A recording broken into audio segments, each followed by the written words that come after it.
Good afternoon and welcome along to another edition of Talking Tech. My name is Michael Oliver and I am the head of marketing for client server tech recruitment.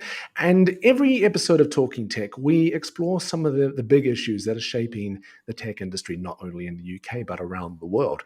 And there is one topic that a lot of people have been coming to us and saying we'd love to see an episode about. And it's certainly a topic that is certainly changing the way we think about technology and certainly changing the way that a lot of people within the tech space are thinking about the nature of their jobs and nature of the future of technology in general. And that is the world of cryptocurrency. And we have a guest today who is not only an expert, but is someone who has thought a great deal about the history of cryptocurrency and explored that in quite a great deal of depth. She is the founder and CEO of the Crypto Curry Club, an associate guest lecturer at Warwick Business School, and the author of Crypto Wars, Fake Deaths, Missing Billions, and Industry Disruption, which has also been shortlisted for the Business Book of the Year. So a very good afternoon to Erica Stanford. Hi, Erica. Hi, Michael. Thank you so much for having me on. Not a problem. And where did the interest in cryptocurrency come from? What kind of sparked things for you? So that started years ago. I think what sparked it, a friend told me about it at sort of start of 2017. I think that's the first time I'd heard about it other than a radio mention of Bitcoin years before, which I'd pretty much disregarded. So that's how I heard about it and started researching. I think what really sparked the interest, though, I'd lived in Buenos Aires in Argentina for a year abroad as part of my uni degree, right during the economic collapse there. So that had been really interesting. Pretty much every day for a while there were people protesting on the streets, and people had lost life savings, lost all their money. Everyone was really concerned about that. But the first lesson, pretty much, that I got taught when I moved there was don't open a bank account, don't put money in a bank. We don't put money in banks. And I made some local friends, and what they did, they got paid in Argentinian pesos, and you're talking 2008, so not long ago, and from a country that had formerly been incredibly wealthy and a luxurious lifestyle. And people would take their earnings in Argentinian pesos, cash them out, convert them into euros and dollars, and keep those in banknotes in a safe in their houses. And that was banking. And if you want to send money abroad or elsewhere, that was harder. So that had stayed with me, and it's a lesson that not in every country are banks or governments 100% perfect or safe. And I used to spend every summer when I was at uni traveling around Latin America. I would take myself off with a little bit of my student loan and a backpack and just back around. And one of the summers was in Guatemala, and I went totally off the beaten track and got mugged like 4 times in a row, and within not very much time was left without any of the cards or travelers checks or anything that I'd gone with. That everyone had been promptly stolen off me, and had to spend the rest of the summer relying on Western Union to get money. And so the process involved, it's one of the remittance companies, utterly barbaric. They try and extort as much money as they can out of the poorest people. And I had to walk to the nearest Western Union branch and call my dad in the UK, who kindly, being a loving dad, went to the Western Union branch that was a few miles from their house and sent me money. And it arrived 3 days later, minus 14% that they deducted, and then I got given the money in cash, which was basically useless in a country where I'd just been mugged so many times. So that was inconvenient for a summer, but it did get me looking into the realities of banking and getting money from A to B in a lot of the world. And you realize sending money for a lot of the poorest people in the world is extortionately expensive. You've got a third of the world's population don't have access to bank accounts. It's not deemed economically viable to provide those facilities to a lot of people, and then they have to pay up to 30% in commissions to some of these remittance companies, and about 14% is average. So it is really high sums of monies, and you hear stories where, well, the choice is, well, that 10, 20, whatever percent it is that they have to pay is often, does the kid eat or not? Mm. So that had got me looking into some of that. So when I heard about crypto, it was more, you can send it basically instantly. You can send it basically for free. You can send it across borders. You can send tiny amounts. You can send absolutely micro amounts that you just simply can't do digitally with sort of fiat government currency. It's not, it costs too much to send 20p or 30p or something, which so I was just really interested in the use cases for that, for sort of sending micro amounts abroad, but also there's so many use cases with it. So I think that sparked my interest, not the whole volatility trading side, but just you've suddenly got this digital money that you can send it used in so many ways and in such tiny quantities and send so fast that it just opens up a whole lot of use cases. Absolutely. And as I mentioned at the beginning, you're the founder of the Crypto Curry Club. How did that begin? How did that start?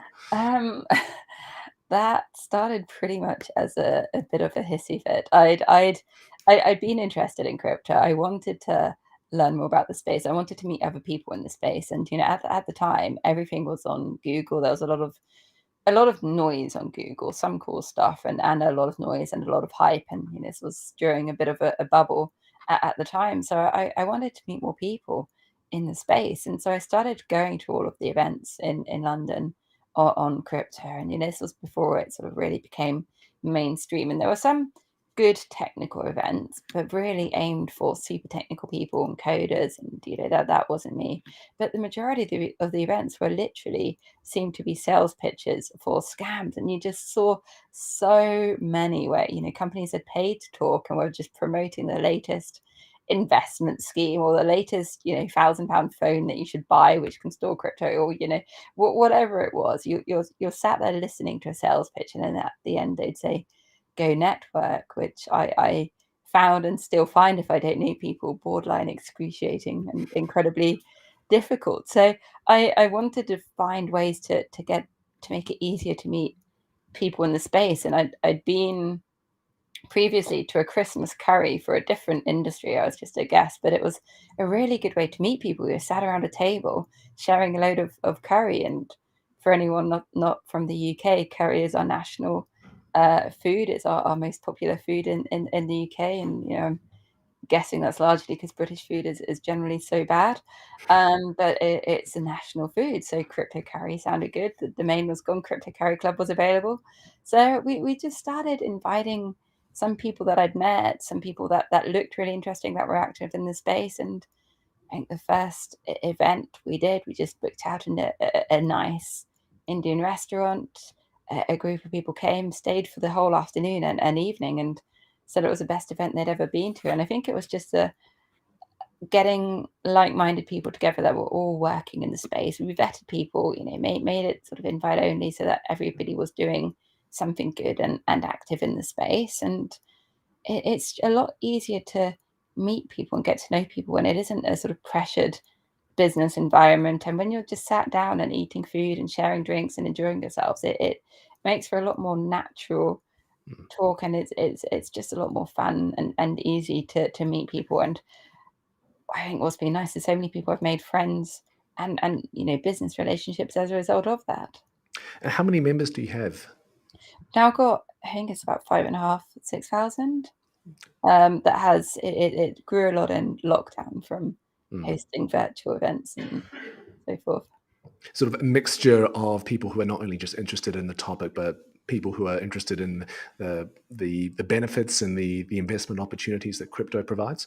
Yeah, it's I think that's what's really nice about it, and what's really interesting in the space. You've got a whole range of people, like the CTOs and the people driving the technology and really interested in that, to the guys running the business side of it, to to investors, to people from the biggest corporations around the world that are interested in the potential of crypto or the technology for their businesses, or looking at what they should be doing, or just open to ideas, and how they can be using new technologies, to everything from universities and students that are just super interested in the space, so it's a whole mix of people, which makes it really exciting.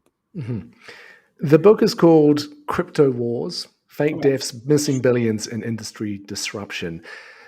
I think you've all sort of alluded to sort of like your own personal kind of irritation that the world of crypto just seemed to be pitched at investment opportunities and the latest get rich quick schemes. Was that the sort of the impetus behind writing the book? Where did that start from?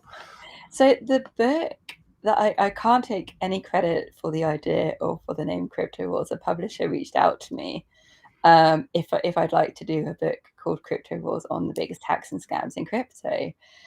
So that the credit was theirs for that idea, but I think they went to the right person. I was already interested in it. I think I'd watched enough and followed enough of the whole sort of ICO, initial coin offering bubble period, to see a lot of the crazy side of it, and looked into some of the worst side of it. So that is interesting. I find the psychology behind it was super interesting. I'd heard the Missing Crypto Queen podcast series about the OneCoin scam, which, if anyone hasn't heard it, listen to it. It's absolutely incredible, by Jamie Bartlett from the BBC.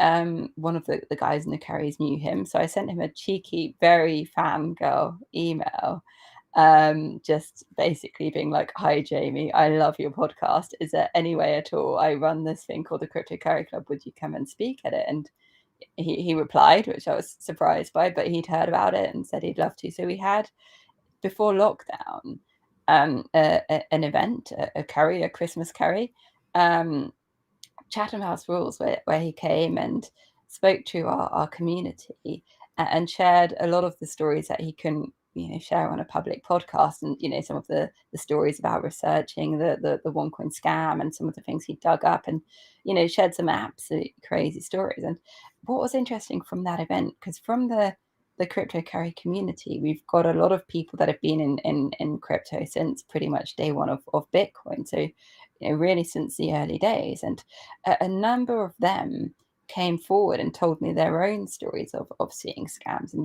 these are pretty hardy men, and they'd seen some scams early on, and either tried reporting them to the authorities or tried posting about them on social media and alerting people about them on social media. And they'd had death threats, they'd had mafia contacting them, they'd had warnings for their health, for their safety.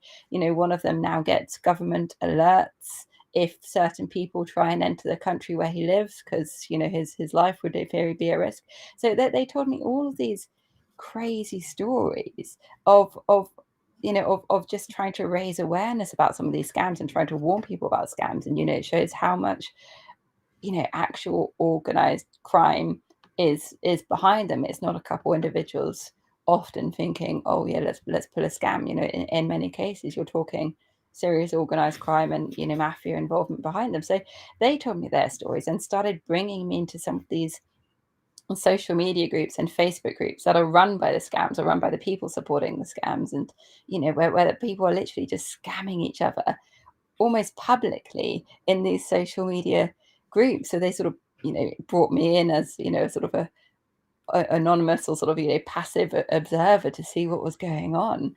So already when the publisher had reached out, I'd been exposed to all of that, and just had some crazy conversations about some of the earlier things that had on in crypto that would make a Dan Brown novel, Mm. in fiction. You yourself, I mean, by virtue of putting your own name forward and exploring these ideas, have you been on the receiving end of any threats or anything of that nature? No, I haven't. I mean, yet, luckily, thank you. What my face was used to promote a scam. I saw somebody sent it to me. There was a scam that was being posted on some social media group, and somebody sent it to me and were like, "Is this you?" And they said Erica is working on this, and I was like, "No."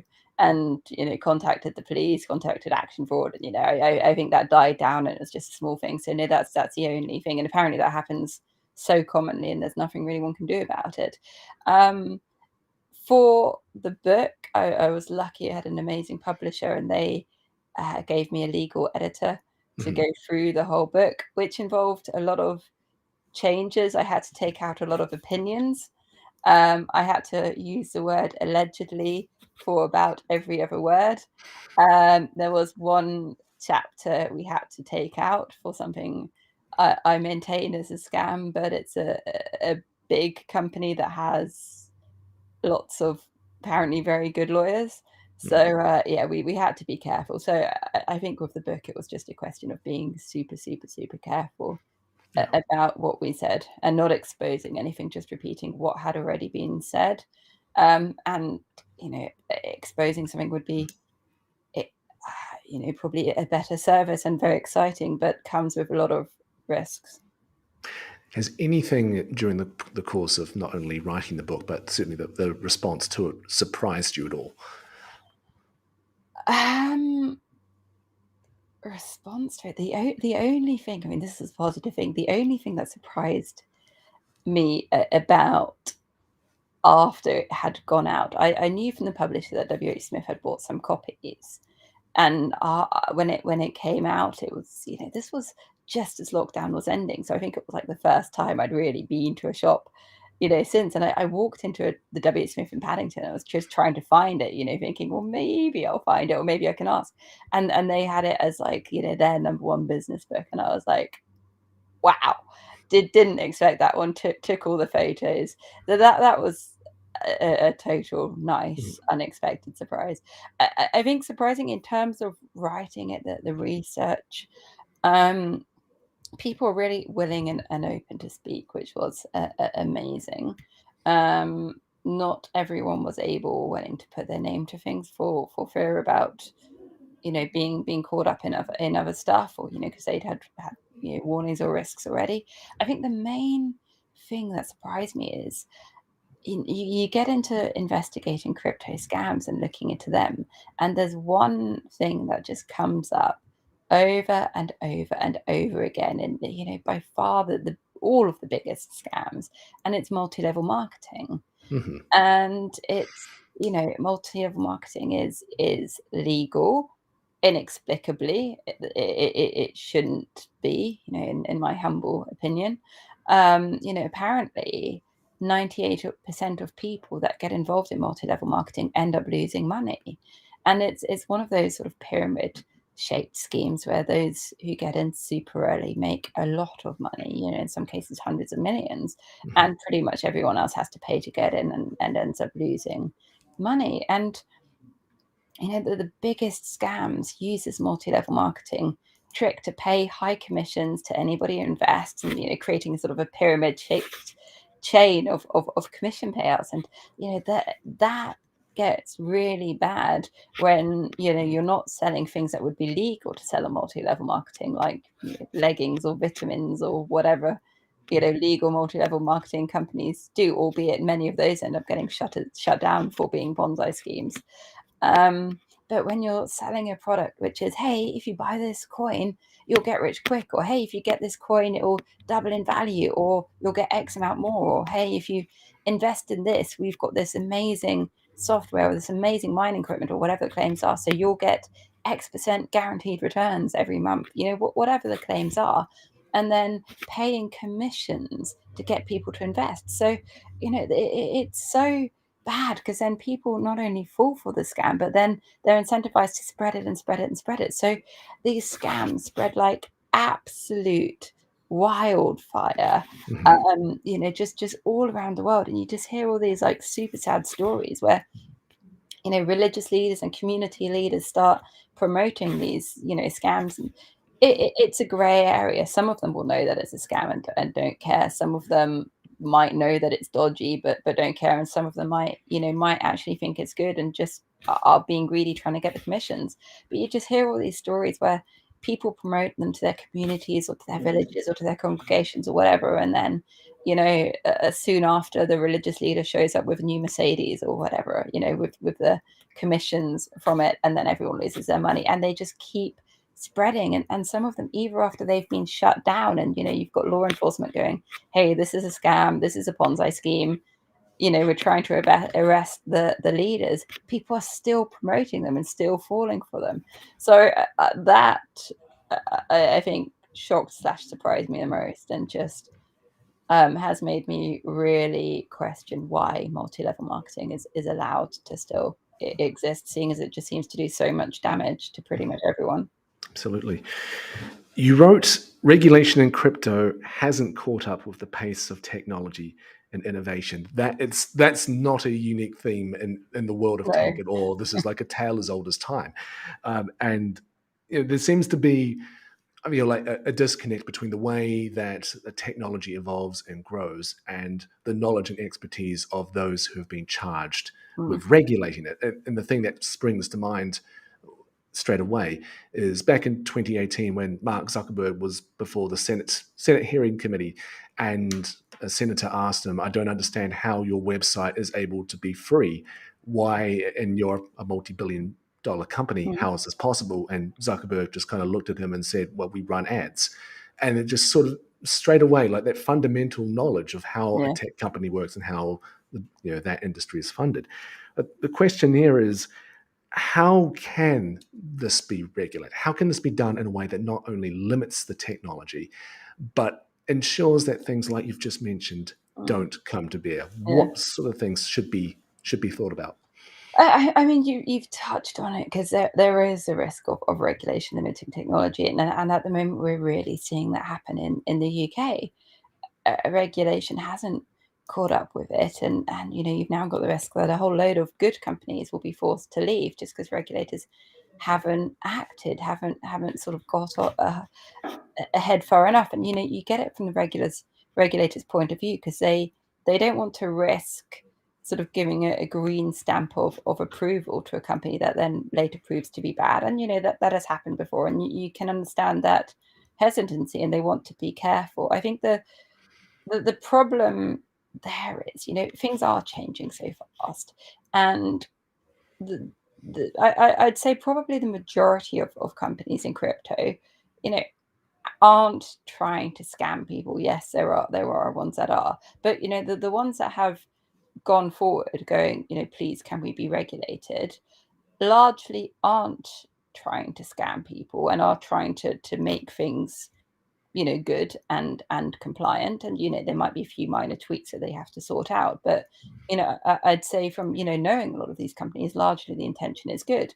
And the problem, by not regulating them, by the regulator looking out for every little minor aspect, what is happening is that scams are just getting bigger and bigger and bigger and bigger. And I think what we'd see, if there was some sort of green tick of approval to companies, that it's like, yep, we can see that your intentions are good, yep, you're 95% there, and we're working with you until you're 100%, then there would be a differentiator to point out the scams that have nothing.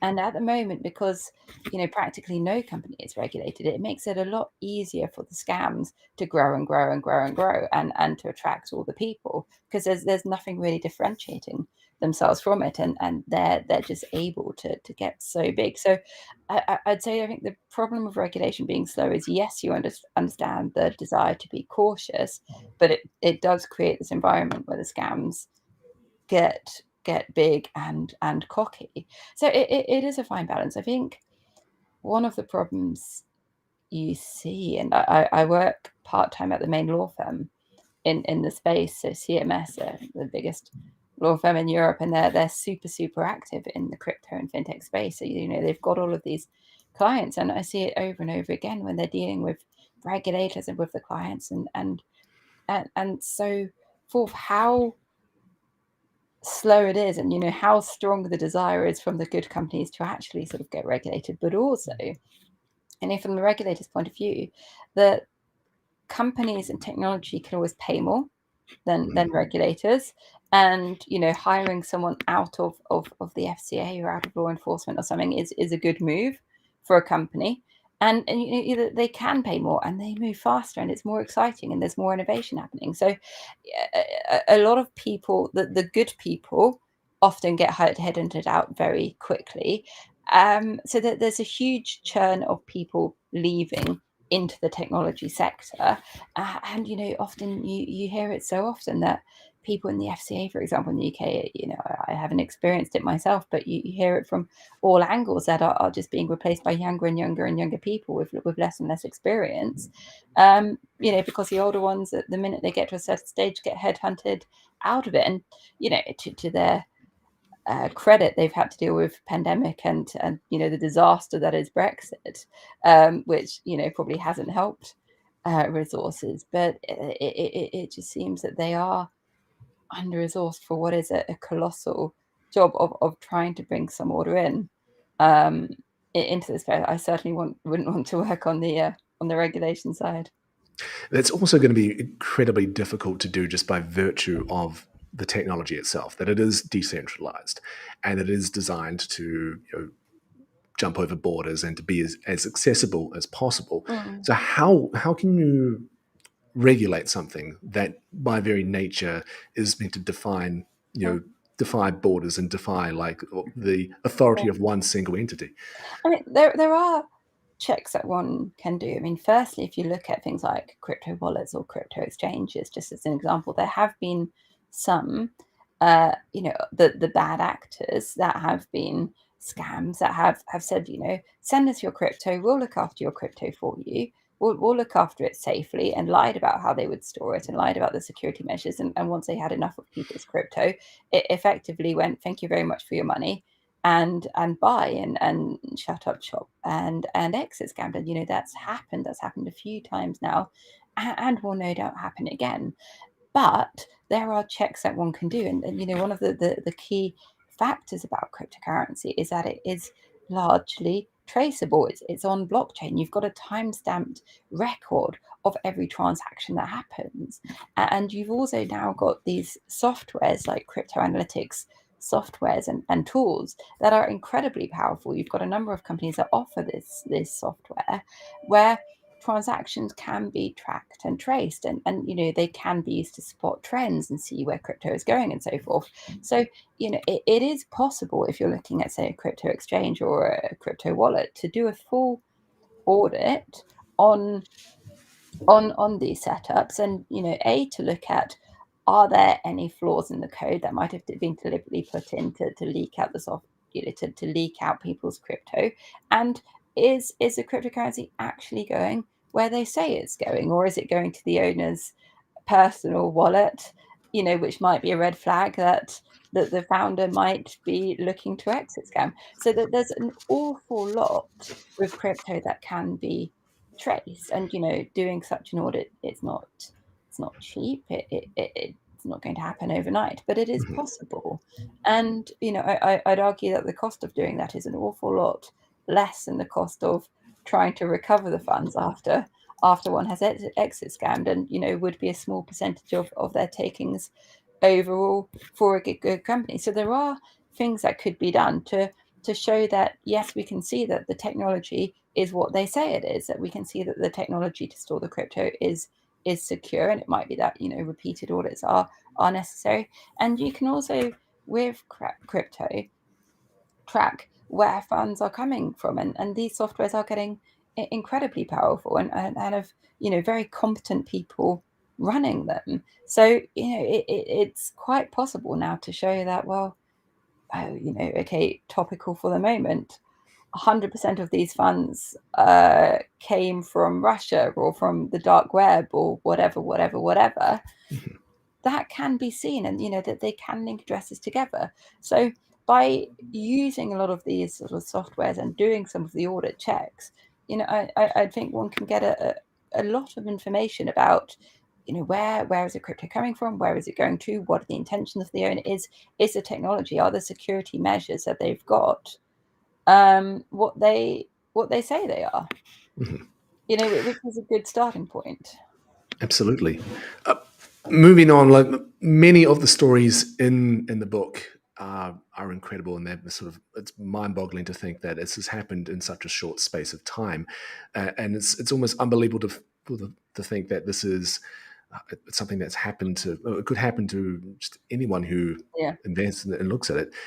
What are some of the ones that have stuck out in your mind that you, when you think about it, it's something that you really wish more people were sort of cognizant of? Yeah. I mean, I think that the two main trends are the ones that offer something good that encourage you to part with your crypto. It might be scams that say, hey, we've got this amazing new trading algorithm. So if you send us your Bitcoin, we'll trade it for you and you'll get X returns. And just, if one were to take a step back, one could see, well, the best hedge funds and the best trading platforms in the world can't guarantee such returns. It's not possible to predict the future. Is it possible that a new, otherwise unknown crypto startup can guarantee these high returns? So there's a number of the scams that offer good things. Oh, we'll store your crypto for whatever cheap, or you'll get this discounted thing, or you'll get X amount of free coins, or we'll mine this Bitcoin for you, just send us your money. So anything that's basically asking you to send in your crypto, be extra cautious. It's not like you can press the undo button and go, oops, I didn't mean to send you my crypto. It turns out you're a scam. I'll have it back now. It doesn't work like that. So if there's anything trying to get you to send crypto, be extra cautious. And double check where you're sending to, and is it exactly what you're sending it to. I think then the other main theme is basically people clicking on links that there is not what they think it is. So there's a lot of phishing scams and a lot of scams that try and sort of fake and create a fake version of something that might be real. So there might be, I don't know, a project or a website called, I don't know, goodcryptocompany.com.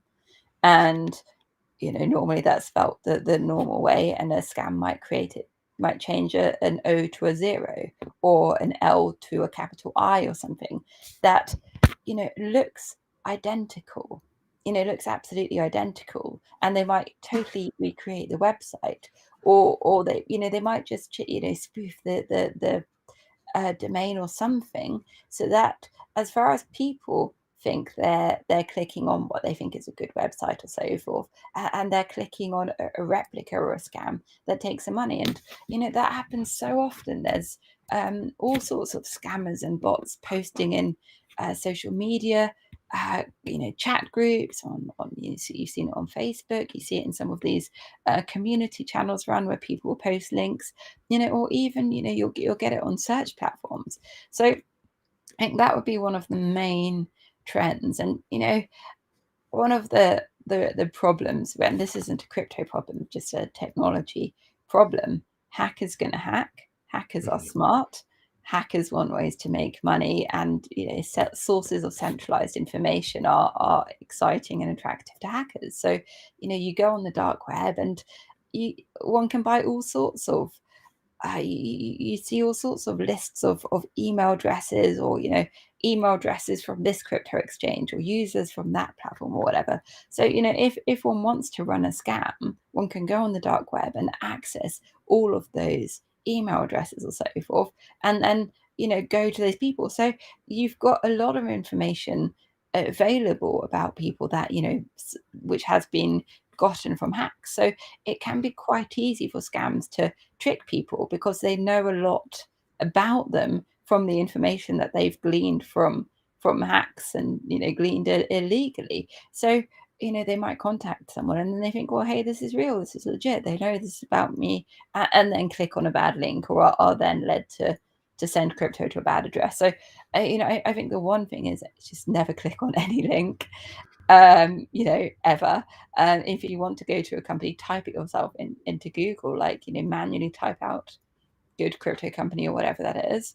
And don't send your crypto to somewhere. If if you're going to send it somewhere, be doubly extra sure that that is exactly the right domain and exactly the right address that you want to send it to. You can't just trust anyone or anything really anymore.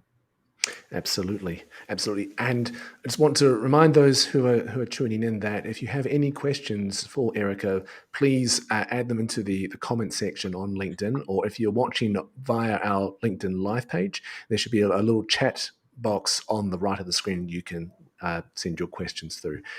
I want to ask you one of the big things that a lot of crypto detractors mention is that just sort of by virtue of what it is and the nature of it, it is extremely energy intensive. And then there were in 2021, I think 150 or so crypto companies signed a crypto climate accord, and they promised to sort of reach net zero emissions by 2030, by sort of switching to a more, I think they call like a proof of stake model as opposed to Right. a proof of work model.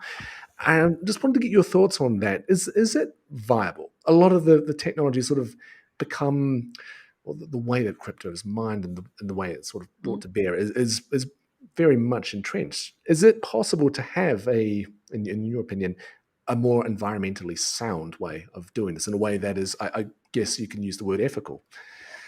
Yeah, I totally believe it is, and it's one of the environmental question comes up a lot, and people refer to Bitcoin, for example, the first cryptocurrency, which isn't known for being environmentally friendly. It uses vast amounts of energy, and yes, the majority of that energy is now from renewable sources. But by every definition of the word, that the Bitcoin blockchain and transactions use a lot of energy.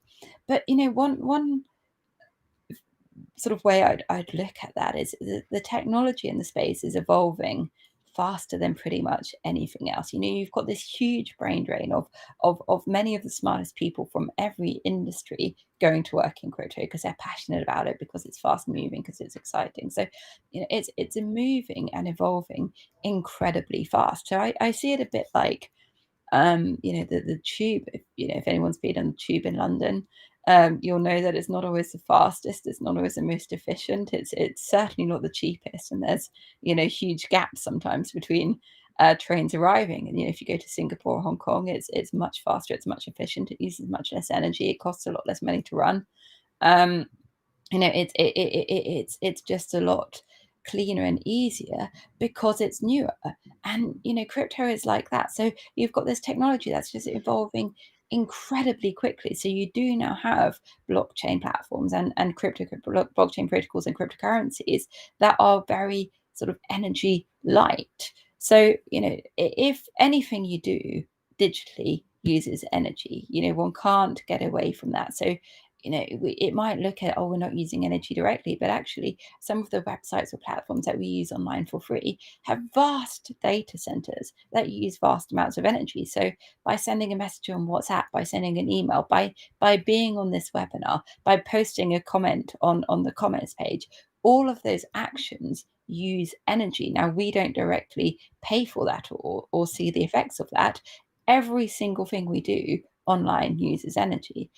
But there are now cryptocurrencies and blockchains that use no more energy per transaction than posting a comment in the comments box on here, for example. So it is changing really fast. And there's so many intelligent people working in space. And it's a known problem. It's a known thing. And there's an argument, if it takes a lot of energy, well, that makes it harder to hack. Yes, that's a valid point. But also, people know that to be able to send transactions and have high volumes of transactions and send transactions that might be micro amounts and instantly and so forth, it's beneficial to have those transactions at being basically no energy cost. So it it's not in anyone's interests, really. Other there's arguments about a few Bitcoin miners, but on the whole, the incentive is to reduce the energy input in cryptocurrencies, and there's an awful lot of people and energy going towards doing that, and it's changing really, really fast. So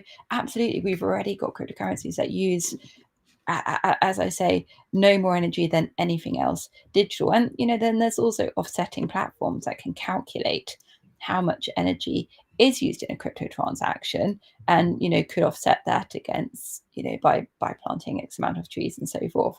Um, so that's one thing. And then you've got other points of view that crypto isn't all about the trading side. I mean, Ukraine now is just one example.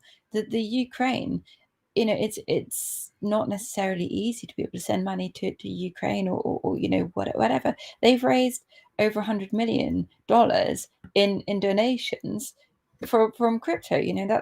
That's incredible. One could argue that's a good ethical thing. I would be of that viewpoint.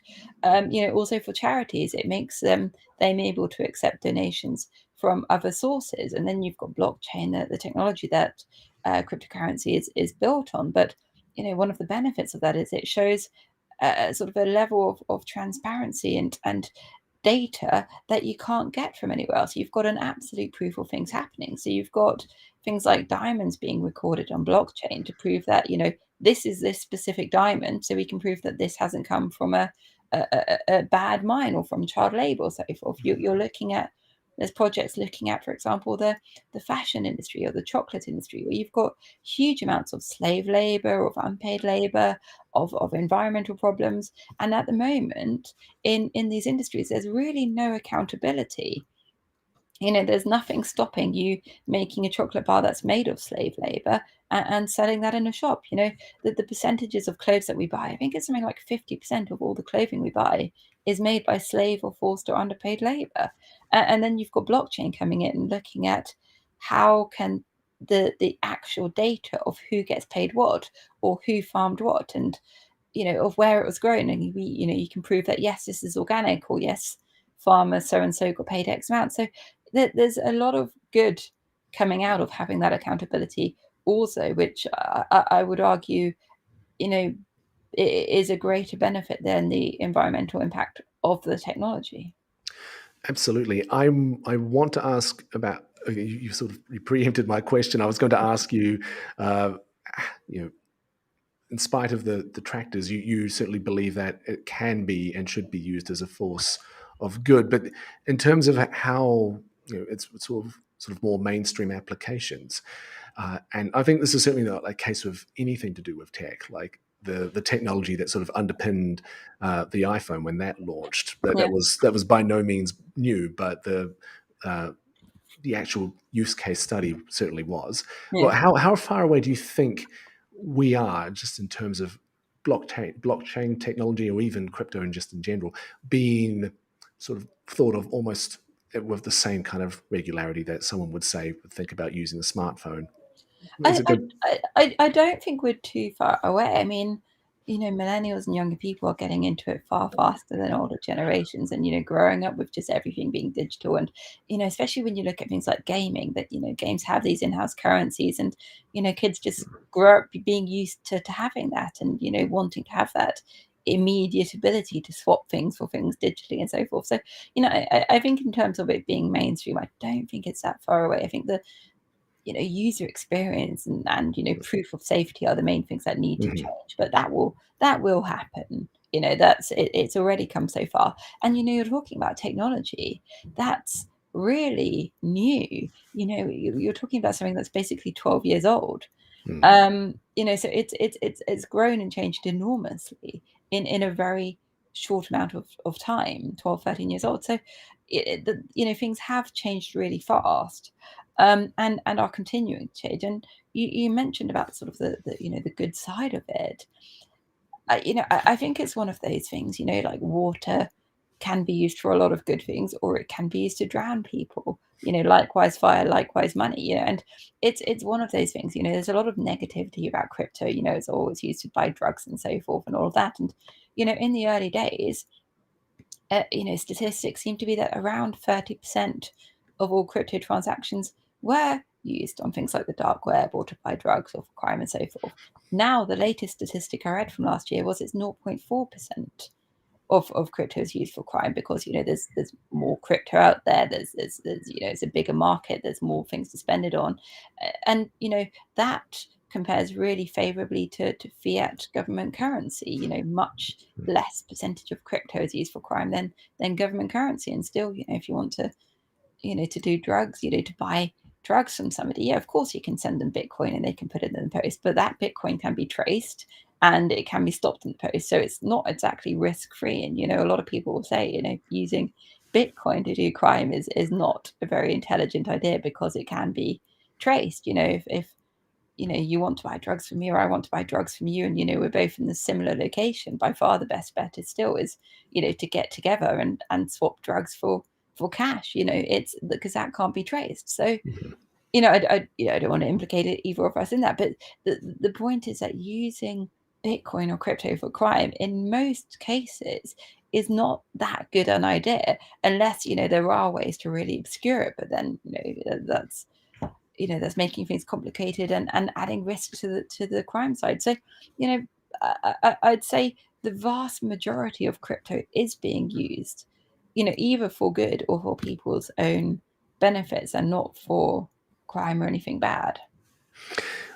If you're thinking about what the next, say, 5 years looks like, and I Mm, know that's almost a fool's game, really, isn't it, in terms of how technology will evolve, yeah. but what do you see being one or two of the big things that will either make it more crypto more mainstream or certainly change the shape of it in people's minds? What I what I'd like to see, slash what I imagine we will see, is it will become possible and common to be able to send, crypto. And I don't necessarily, by saying crypto, I don't necessarily mean the likes of Bitcoin or some of the volatile cryptocurrencies. It might be an asset-backed stable coin. It might be, something that is more stable, or a new cryptocurrency that comes about, or it might be one of the older ones. But what I do think will happen is that one will just be able to send tiny amounts of money via crypto over things like, maybe it's WhatsApp. Facebook have now booked out of their platform, but I do imagine that there'll be some equivalent, some messaging app, some sort of platform that everybody will have on their smartphones, just as pretty much everybody uses WhatsApp nowadays to send messages. And pretty much everybody has WhatsApp. You can send photos, you can send videos, you can send audio messages, you can send written messages, you can send files. I personally think it's only a matter of time before you can send money Mhm. via something like that. It might not be WhatsApp. Now, that money might be, I'm a laborer in, whatever country it is, and I've got $1 that I want to send home to my family today, because they want food they want the money to buy dinner. It might be that, I don't know, we just went out and you bought me an ice cream, and I want to send you £2 to thank you, or or to pay you back for the ice cream that you bought me, or whatever it is, whatever need there is for sending transactions. I do think there will be some way where we'll be able to go into our contacts and click on our contact, and we'll know that that's our contact because we've checked the phone number or whatever it is, and be able to send money just like that to that person, and that everybody will have a sort of an app with a digital wallet that you'll be able to use to send little amounts of money to people, and even pay for content and stuff like that. I think one of the big obvious use cases that hasn't come about yet is paying for content. And you've got, newspapers are struggling to make ends meet. There's less and less people subscribing to them. But with crypto, what one could have is, if you want to read this article, you don't have to subscribe and pay whatever it is, £8 a month. You can just pay 10p from your digital wallet and press buy now, and then you can read that article, or read that recipe, or listen to this song, or whatever it is. Absolutely, absolutely. It seems like it could, revolutionize the way that not only do we think about currency and transactions, but also simply the way that we do things that we ordinarily do now. Yeah. It's not as though we're entering a brave new world of financial transaction. It's actually enabling us to do the things we do now even better. Yeah. Absolutely. Um, Erica, we are sort of coming up close to the end of our time. If anyone is interested in not only joining the Crypto Curry Club, but joining you for one of your upcoming meetings, I imagine now that as sort of lockdown and in-person events become more and more what's the word I'm looking for? Become like they're happening more and more often Yeah. now. What would be the best way to kind of to join you guys? Do you have a sort of a guest pass, or is it a member Yeah, only so thing? anyone can subscribe to. We've got a weekly newsletter, the Crypto Carrier, which has industry news and updates about events. So that's on the website, cryptocarryclub.com. There's a subscribe now button on that. We've got a LinkedIn page, Crypto Carry Club. You can email at hello@cryptocarryclub.com. And buy the book, Crypto Wars: Fake Deaths, Missing Billions, and Industry Disruption, at Amazon, or via any good bookshop. Absolutely, and if it is available on Amazon through Apple Books, or even in hard print if you're old school, which is kind of funny to think about when we're talking I about the totally only technology. read books on proper book format, none of that old school.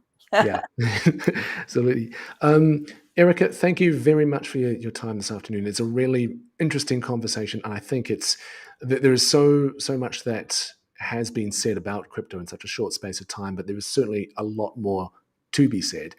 And I think that there is only upside, but I think it's got to be couched with a lot of uh, circumspect thought about how best to bring this technology to bear, and thinking about it much less as an investment tool, but more as a tool for making things better.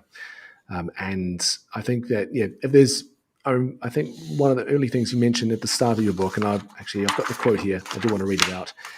It's that you said, if there's one thing that this book if there's one thing if this book can save just one person from losing their money to a scam, crypto or not, then it has done a good thing.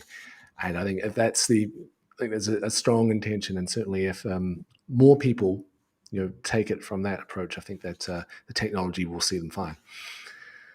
Yep, hope so. Absolutely. Thank you very much, Erica, for your time this No, afternoon. Michael, And thank you so much for having me on. no, it was our pleasure. And we'll be back in a couple of weeks with another episode of Talking Tech. You can keep tabs on our upcoming episodes on Client Server's LinkedIn page. Just look up Client Server on LinkedIn. And if you are in the market for a new technology role, or you're looking to partner with a recruitment company to help you fulfill some roles within your own engineering teams, please visit our website at client-server.com. But from us here at Talking Tech, we'll see you next time.